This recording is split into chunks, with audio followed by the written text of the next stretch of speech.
अस्सलाम वालेकुम जी। मैं हूं नादिया अनवर और उम्मीद करती हूँ आप सब खैरियत से होंगे। नाज़रीन, सारे प्रोग्राम्स और सेशंस को करने का मकसद ये होता है ताकि आप मार्केट में बेहतरीन तरीके से काम कर सकें। और इसके लिए ज़रूरी है आप चैनल को लाइक करें, सब्सक्राइब करें और साथ में बेल आइकन को भी हिट करें ताकि कोई भी इंफॉर्मेटिव सेशन जो है वो आपसे मिस ना हो जाए। और इसके साथ ही साथ आप इसको शेयर भी करें। और यहाँ पर जो है नाज़रीन, आज हमारे साथ मौजूद हैं टॉपलाइन सिक्योरिटीज़ के सीनियर रिसर्च एनालिस्ट, जी हाँ, मैं बात कर रही हूँ नशत मलिक साहब की। उनसे हम बात करेंगे ऑयल एंड गैस सेक्टर के ऊपर, साथ ही साथ जो है रिफाइनरी सेक्टर को भी हम डिस्कस करेंगे। तो चलिए, लेट्स वेलकम हिम। अस्सलाम वालेकुम सर। वालेकुम सलाम। सर, सबसे पहले तो जो है ये ऑयल प्राइसेस जो कम हो रही हैं, इसको किस तरह से देखते हैं? क्या इम्पैक्ट इसका मार्केट पे पड़ेगा? इन जो ऑयल कंपनीज हैं, उन पे क्या इफेक्ट पड़ने वाला है? थोड़ा सा इसके हवाले से बताइए। जी, ऑयल प्राइसेस कम होना पाकिस्तान के लिए तो पॉजिटिव है। क्योंकि जो हम ऑयल इंपोर्ट करते हैं वो सस्ता हो जाएगा। लेकिन वहीं पे अगर हम देखें तो ऑयल एंड गैस कंपनीज के लिए ये चीज़ नेगेटिव है। हम्म। क्योंकि जाहिर है उनके रेवेन्यू और उनकी प्रॉफिट्स वगैरह जो है वो इम्पैक्ट होंगे इससे, ऑयल प्राइसेस नीचे जाने की वजह से।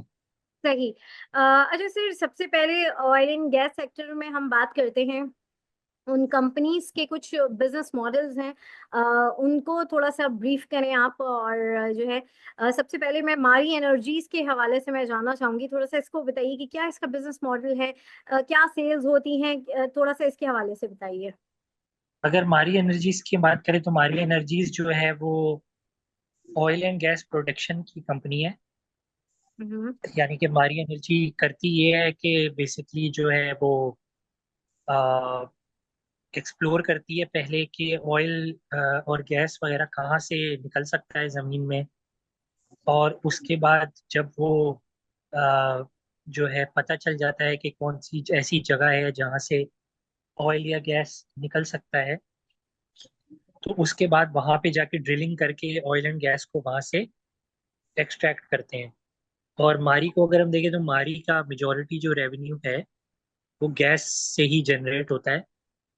उसका मेजॉरिटी जो रेवेन्यू है उसकी अभी करंटली मारी की के नाम से ही गैस फील्ड है, जहाँ से मेजॉरिटी रेवेन्यू उसका जो है डिस्कवर जनरेट होता है।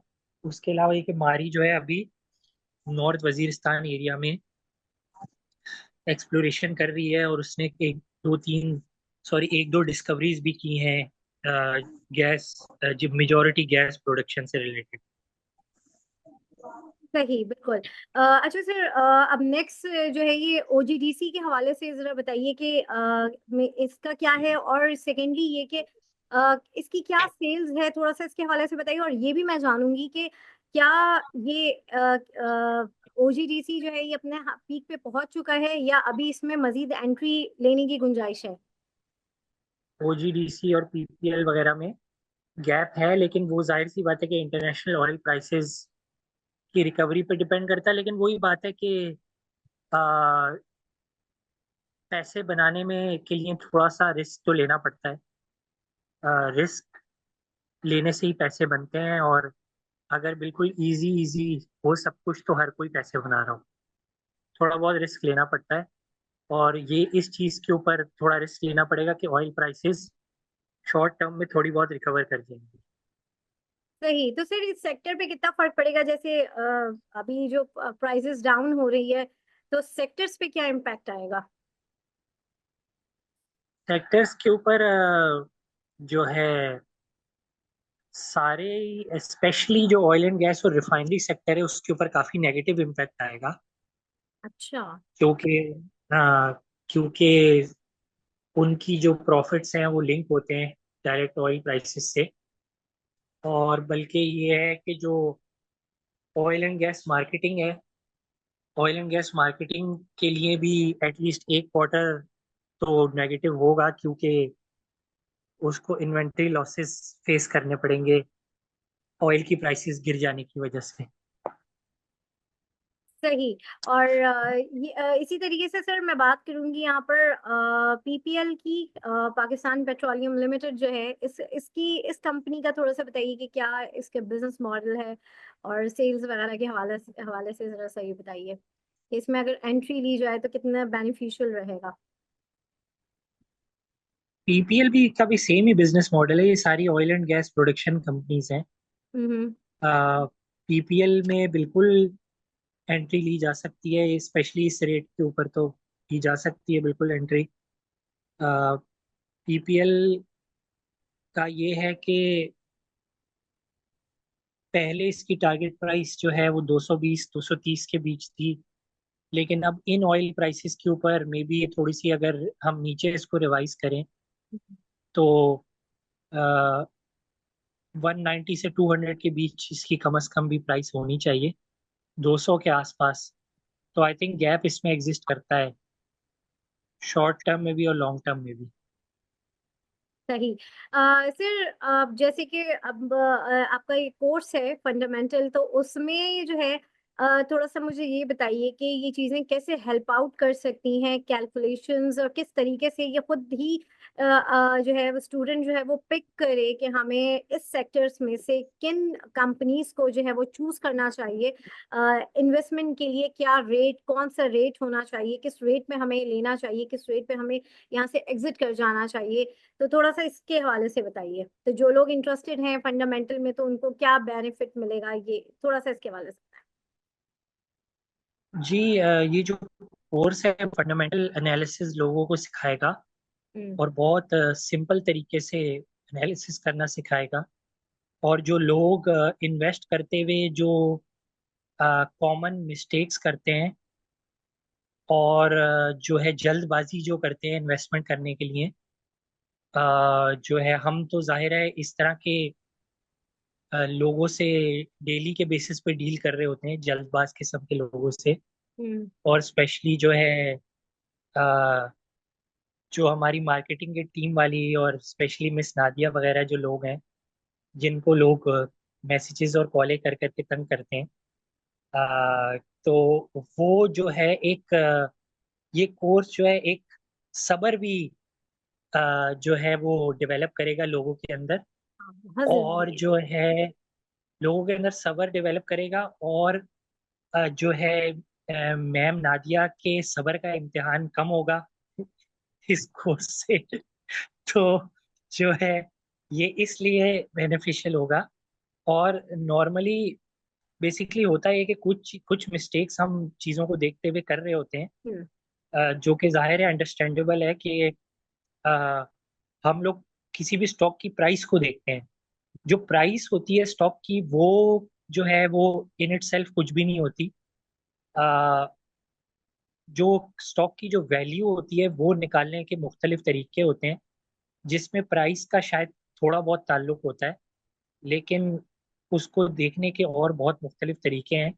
तो ये सारे जो डिफरेंट मेथड्स हैं, ये हम methods, different shortcuts, different sectors के की ट्रिगर्स के, कौन से ऐसे की ट्रिगर्स होते हैं जो किसी सेक्टर के लिए पॉजिटिव होते हैं या नेगेटिव होते हैं, आ, उनको स्टडी करेंगे। और फिर जाहिर सी बात है कि किसी भी सेक्टर के की ट्रिगर्स के बाद जब ये अंदाजा हो जाएगा कि ये वाला सेक्टर अब इन्वेस्टमेंट के लिए अच्छा है, तो उस सेक्टर के अंदर कौन सा स्टॉक अच्छा है इन्वेस्टमेंट के लिए, और किस प्राइस पॉइंट पे उसमें एंट्री ली जा सकती है, ये सारी बातें जो है फंडामेंटली जो है डिस्कस होंगी कोर्स के अंदर। सही, ग्रेट।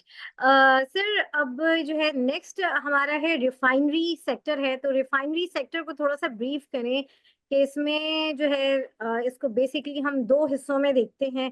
तो वो क्या, वो उसमें कौन कौन सी कंपनीज आती हैं, और बिजनेस मॉडल आई गेस सबका एक ही है, इसमें तो डिफरेंट नहीं होता। क्या सेल्स हैं, किस तरह से वर्किंग करती है, और रेट्स में कैसे फर्क आता है, थोड़ा सा इसको एक्सप्लेन करें।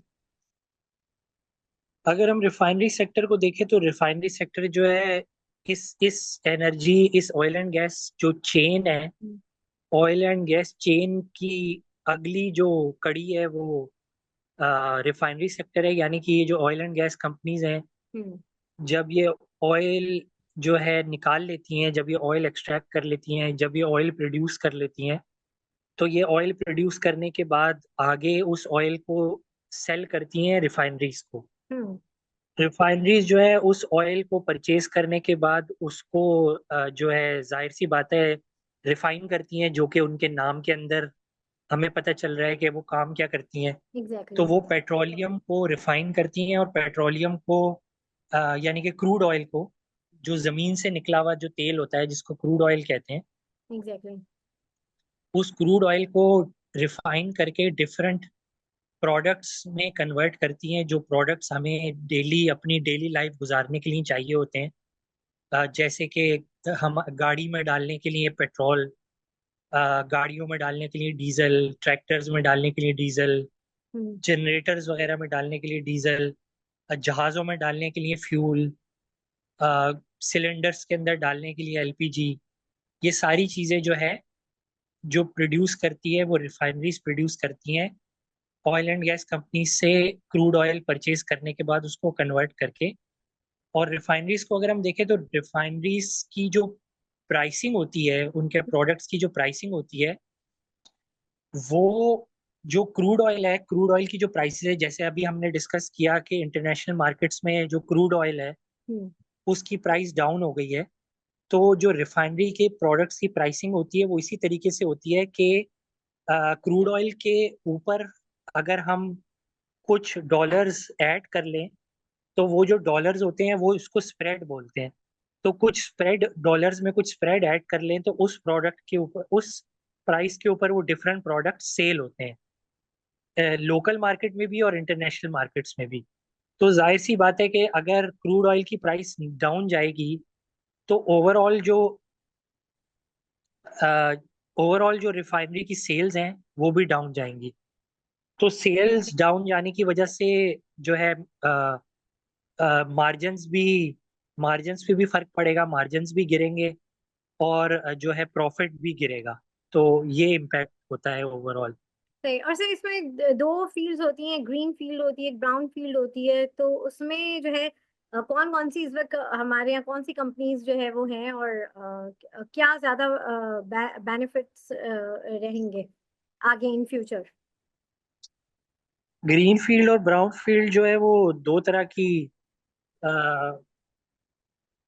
जो है कैपेसिटी एक्सपेंशन होती है। हम्म। जिसमें ग्रीन फील्ड वो होती है कोई भी नया प्रोजेक्ट, और ब्राउन फील्ड होता है कोई भी करंट प्रोजेक्ट को इम्प्रूव करना। सही। अभी रिफाइनरीज जो हैं वो मोस्टली, जो अगर हम पाकिस्तान रिफाइनरी की बात करें तो वो एक जो है ग्रीन फील्ड प्रोजेक्ट की तरफ जा रहा है, जिसमें वो अपना एक और प्लांट लगा रहा है और अपनी कैपेसिटी को डबल कर रहा है और अपग्रेड वगैरह भी कर रहा है। इसी तरीके से बाकी भी जो रिफाइनरीज हैं वो ब्राउन ब्राउन फील्ड एक्सपेंशन की उनकी प्लानिंग्स हैं। तो वो गवर्नमेंट से कोई इंसेंटिव मिलने के इंतज़ार में है। तो जैसे ही कोई इंसेंटिव मिलता है तो वो सारी रिफाइनरीज जो हैं वो ब्राउन फील्ड और ग्रीन फील्ड एक्सपेंशन की तरफ जाएंगी। सही, जबरदस्त।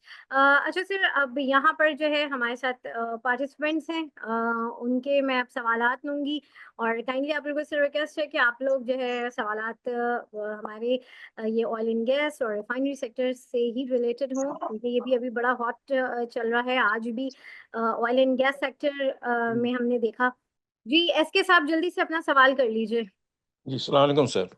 जी वालेकुम सर जैसा सलाम। कि आपने पीएसओ के बारे में बताया कि इसको इन्वेंट्री लॉसेस आ सकते हैं फर्स्ट क्वार्टर में, तो अगर देखा जाए तो इस वक्त अभी हमारे पास पाकिस्तान में ऑयल की प्राइसेस तो कम नहीं की गई हैं, इंटरनेशनल प्राइसेस कम हुई हैं। तो जब अब तक हमारे पास पाकिस्तान में ऑयल प्राइसेस कम नहीं होती जनरल पब्लिक के लिए, तो इन्वेंट्री लॉस कैसे आएंगे? और फर्दर ये कि अब जबकि इंटरनेशनली प्राइसेस लो हो रही हैं, तो ये लोग जो इम्पोर्ट करेंगे पीएसओ वगैरह इंटरनेशनल ऑयल, तो उसमें तो इनके मार्जिन और बढ़ने चाहिए और इसके लिए बेनिफिशियरी होना चाहिए। आपकी क्या राय है इस सिलसिले में? Thank you.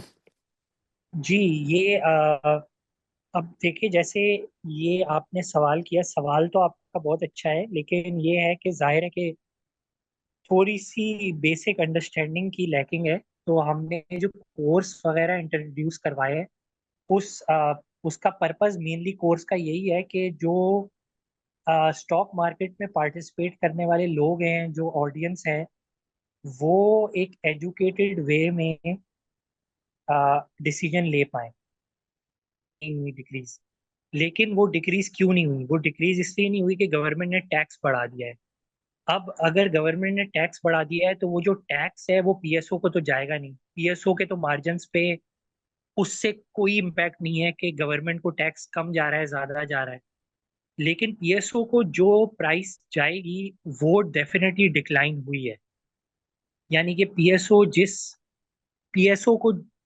को जिस प्राइस के ऊपर जो है सेल करेगा पीएसओ, उसमें डिक्लाइन हुआ है। यानी कि एक्स रिफाइनरी जो प्राइसेस हैं उसमें डिक्लाइन आया है। तो उस एक्स रिफाइनरी प्राइस को डिक्लाइन होने की वजह से पीएसओ को इन्वेंट्री लॉसेस होंगे, पीएसओ को भी होंगे, अटक पेट्रोलियम को भी होंगे, जितनी refine oil and gas gas marketing companies हैं सबको होंगे। दूसरा आपका सवाल ये है कि ऑयल प्राइसेस नीचे होने की वजह से पीएसओ को बेनिफिट होना चाहिए। तो पीएसओ को जाहिर है बेनिफिट इसलिए नहीं होगा क्योंकि oil and gas marketing companies के जो मार्जिन्स हैं वो गवर्नमेंट की तरफ से फिक्स्ड होते हैं। ऑयल एंड गैस की प्राइसेस इंटरनेशनली बढ़े कम हो ज्यादा हो, वो उससे कोई फर्क नहीं पड़ता क्योंकि जो मार्जिन्स हैं वो गवर्नमेंट की तरफ से फिक्स्ड होते हैं और वो हर 1 साल बाद रिवाइज होते हैं। सही, बहुत जी, शुक्रिया। नेक्स्ट नेक्स्ट जी फहद, पार्टिसिपेंट का अपना सवाल सवाल। कीजिए प्लीज। सर मेरा क्वेश्चन आपसे ये है कि आप जिस तरीके से आज मार्केट डाउन गई है, आप आगे आने वाले दिनों में जो है वो मार्केट को कैसे देख रहे हैं? वॉलेटिलिटी होगी, मैं बात कर रहा हूँ 1 हफ्ता, 2 हफ्ते, 3 हफ्ते, एटलीस्ट फॉर 1 मंथ आप मार्केट को कैसे एनालाइज करते हैं? और सेकेंडली, कौन से स्टॉक्स बेटर हैं जो आपको लगता है कि शॉर्टर टर्म ट्रेड के लिए बेटर होंगे? I am not talking about the longer term. Market में मार्केट में जो है ना थोड़ी सी वॉलेटिलिटी रहेगी। अ, ये तो अभी जाहिर सी बात है कि किसी को भी नहीं पता कि कितने टाइम रहेगी, लेकिन कुछ टाइम रह सकती है जब तक ये चीजें क्लियर नहीं होगी कि टैरिफ से रिलेटेड क्या आउटकम निकलेगा, ऑयल की प्राइसेस कहाँ जाके ठहरेंगी, बाकी सारी चीजें कहाँ जाके ठहरेंगी। अभी G7 वालों की मीटिंग भी स्केड्यूल्ड है, तो उसमें भी कंट्रीज का प्लान है कि वो अमेरिका से बात करें। पाकिस्तान की भी अमेरिका वालों से मीटिंग्स अभी प्लान्ड है। तो ये सारी चीजें जब तक क्लियर नहीं होती तब तक अप डाउन चलते रहेगी, ग्लोबल मार्केट्स भी और पाकिस्तान की मार्केट भी। लेकिन पाकिस्तान की मार्केट में ये है कि अ, जो अच्छे स्टॉक्स हैं जो कि आपको इस टाइम पे डाउन होने की वजह से अच्छी प्राइस पे मिल रहे हैं या मिल रहे थे, उनमें देखें ऑलरेडी रिकवरी आई है। जैसे अगर हम एक वैसे ही एक स्टॉक की मैं एग्जांपल दे रहा हूँ, फौजी सीमेंट को ले लें। फौजी सीमेंट 43 तक गया था लेकिन 45 पे वापस आ गया क्योंकि उसके बिजनेस मॉडल उसका स्ट्रांग है और ये सारी जो चीजें हो रही हैं इसका उसके ऊपर कोई बहुत ज्यादा इम्पैक्ट नहीं है।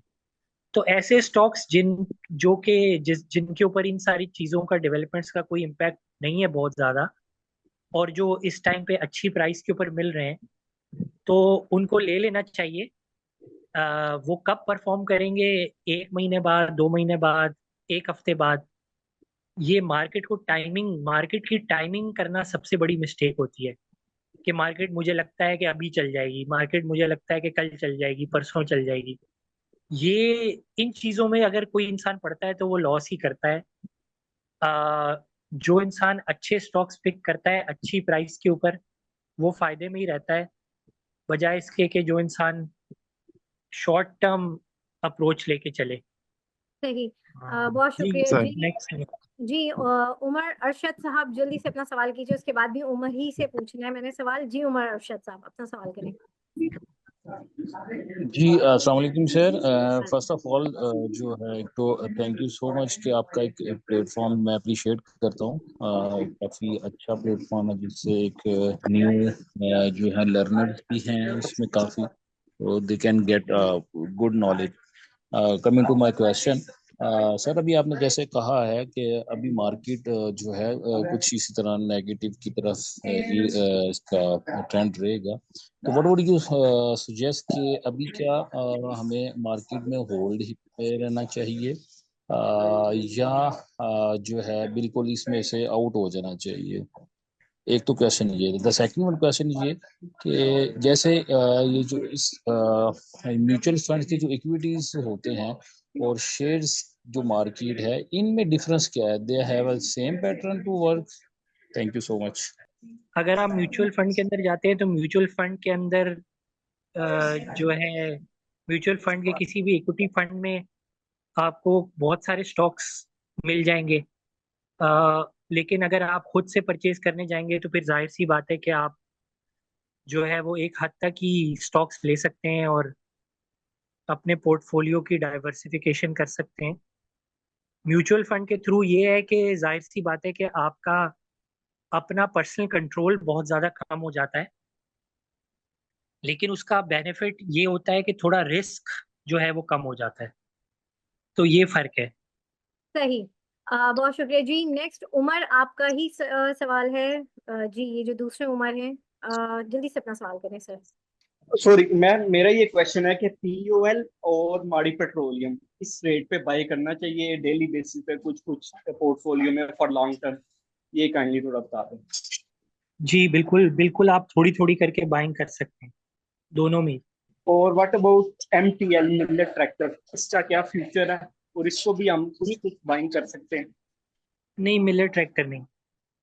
OGDC okay PPL, OGDC PPL और पाकिस्तान ऑयल फील्ड ले सकते हैं आप तीनों। नहीं okay, sorry, thank you so OGDC, much. Sorry OGDC Mari, OGDC Mari और Pakistan oil field. Okay okay okay, जज़ाकल्लाह। जी, नेक्स्ट अताउल्लाह साहब, जी अपना सवाल कीजिए।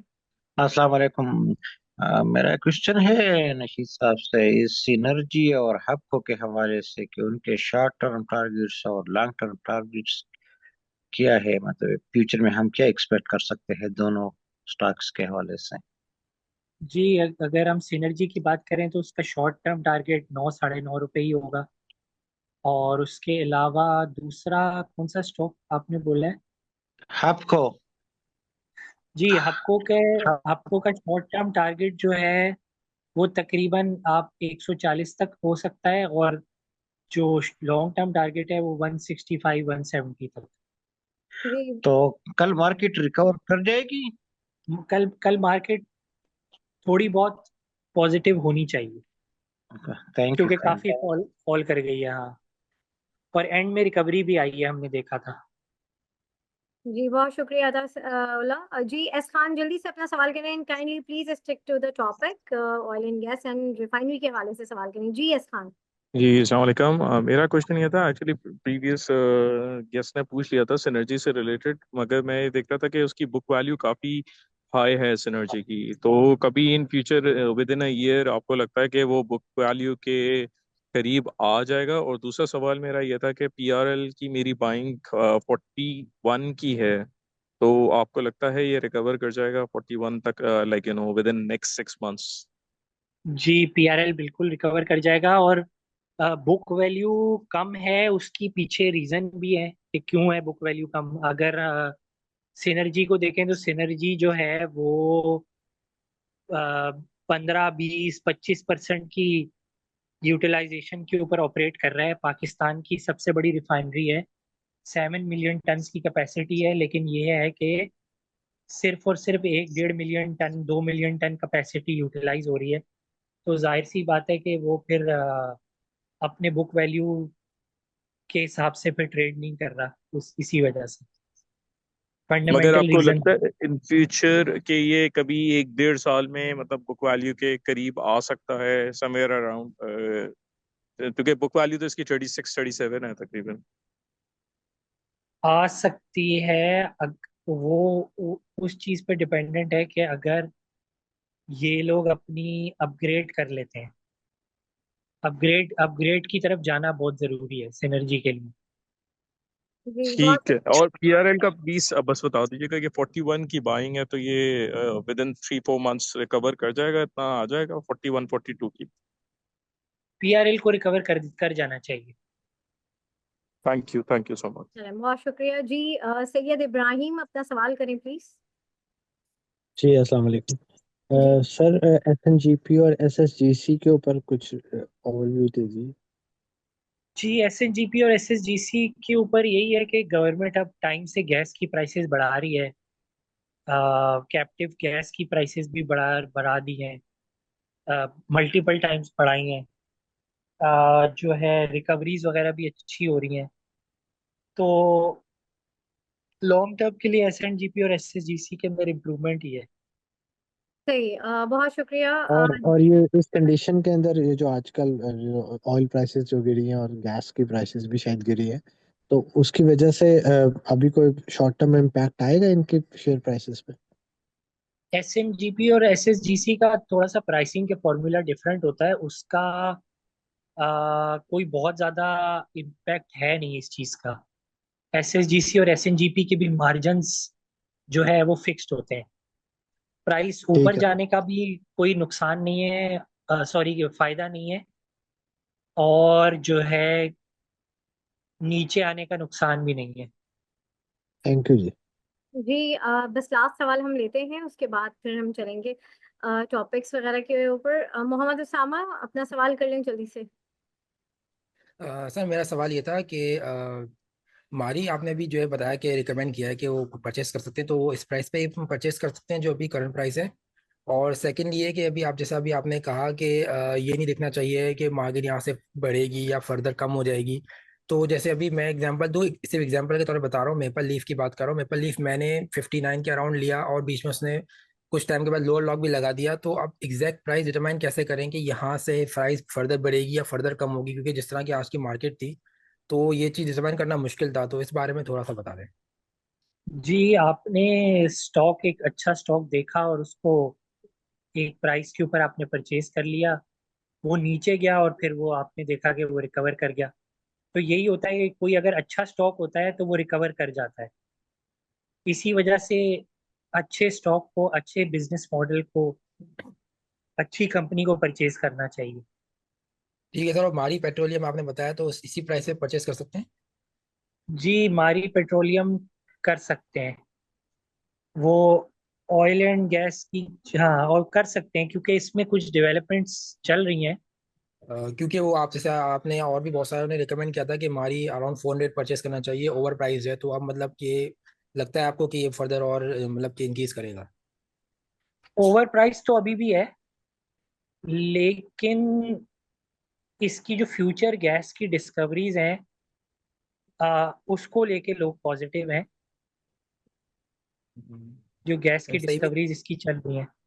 इवन के सर उनके एग्जीक्यूटिव्स भी काफी टाइम से परचेस कर रहे हैं और अभी भी उनकी परचेसिंग चल रही है, तो उसको हम लॉन्ग टर्म के लिए मतलब कि कंसिडर कर सकते हैं, थोड़ा थोड़ा अक्यूमुलेट करके? जी जी, लॉन्ग टर्म के लिए बिल्कुल रख सकते हैं। शॉर्ट टर्म में भी शायद इतना कोई अच्छा गेन ना दे, लेकिन लॉन्ग टर्म के लिए रख सकते हैं। 1 साल, ठीक है 2 साल, 3 साल के लिए, हाँ। ठीक है सर, थैंक यू। जी, बहुत शुक्रिया। अच्छा सर, अब लास्ट में जरा मुझे बताएं कि इन दोनों सेक्टर्स में आगे इनको आप किस तरीके से देख रहे हैं फर्दर, और जो है इन्वेस्टर्स को क्या आप रिकमेंड करेंगे इन सेक्टर्स के हवाले से, रिफाइनरी और ऑयल एंड गैस सेक्टर के हवाले से?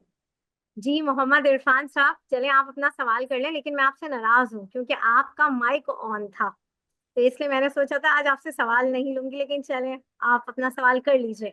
बहुत शुक्रिया नादिया मैम, वो सॉरी फॉर दैट, मैं एक्चुअल में ध्यान नहीं कर सका, मैंने फौरन से बंद कर दिया था। एनी हाउ, हाँ, प्लीज, सर थैंक अस्सलाम यू, वालेकुम। बहुत शुक्रिया सर जी। सवाल ये है कि जैसे कि आप कह रहे थे, अभी पीछे भी सवाल पूछा गया है कि इंडेक्स के चांसेस क्या हैं ऊपर जाने से या नीचे जाने के। तो उसमें सर सवाल मेरा ये है कि अभी ये जो आज डिक्लाइन हुआ है, इससे पहले 93 पर आर आई से ही था इसका इंडेक्स का। तो अभी तो आल्दो के थोड़ा सा ये नीचे आया है RSI आज, लेकिन क्या इतने RSI से ऊपर दोबारा रैली ले सकता है इंडेक्स? ये क्वेश्चन है सर। जी, बहुत शुक्रिया सर, जरा जल्दी से वो कर दें क्योंकि 4 मिनट रह गए, तो उसमें हमें सब कुछ रैप अप नहीं, करना है। इंडेक्स जो है वो जाहिर है शॉर्ट टर्म में थोड़ा प्रेशर में रहेगा। ये चीज़ हम थोड़ी बहुत डिस्कस कर भी चुके हैं। शॉर्ट टर्म में प्रेशर में रहेगा क्योंकि जिस तरह की डेवलपमेंट्स चल रही हैं पूरी दुनिया में, उसकी वजह से शॉर्ट टर्म में उसमें रहेगा। लेकिन ये है कि आ, 3 से 6 महीने में इस ऊपर की डायरेक्शन होगी इसकी, इंडेक्स की। बहुत शुक्रिया सर, थैंक यू। चलें, बहुत शुक्रिया इरफान साहब। अच्छा जी, सर जल्दी से बता दें इन सेक्टर्स को आगे क्या इनको आप देख रहे हैं, किस तरह से देख रहे हैं, और साथ में इन सेक्टर्स से रिलेटेड टॉपिक्स आपकी क्या होंगी? जी, इन सेक्टर्स में यही है कि वैसे तो ग्लोबली ऑयल प्राइसेस डाउन है, लेकिन इस सेक्टर से रिलेटेड एक पॉजिटिव न्यूज़ ये है कि वो प्राइम मिनिस्टर ने अपने एड्रेस में भी बोला था कि सर्कुलर डेट को रिड्यूस या ख़त्म करने की का एम जो है वो बहुत ही स्ट्रांग है गवर्नमेंट का। तो जाहिर सी बात है, अगर ऐसी इस डेवलपमेंट के ऊपर कोई फाइनल वर्किंग होती है, मतलब वर्किंग तो चल रही है और बहुत हद तक फाइनल भी है, लेकिन कुछ प्रैक्टिकल जो है स्टेप सामने आता है, तो फिर इस सेक्टर के लिए पॉजिटिव होगा। इस सेक्टर में जाहिर सी बात है जो टॉप पिक्स हैं, वो टॉप पिक्स जो है वो पीएसओ, एसएनजीपी, एसएसजीसी। उसके अलावा अगर लॉन्ग टर्म के लिए देखें तो एनआरएल को देख सकते हैं इस रेट के ऊपर जिस रेट पे चल रहा है। सही। ये जो है सारी बेसिकली जो है टॉप पिक्स होंगी। ओजीडीसी और पीपीएल भी इन रेट्स के ऊपर तो अच्छे ही हैं। सही।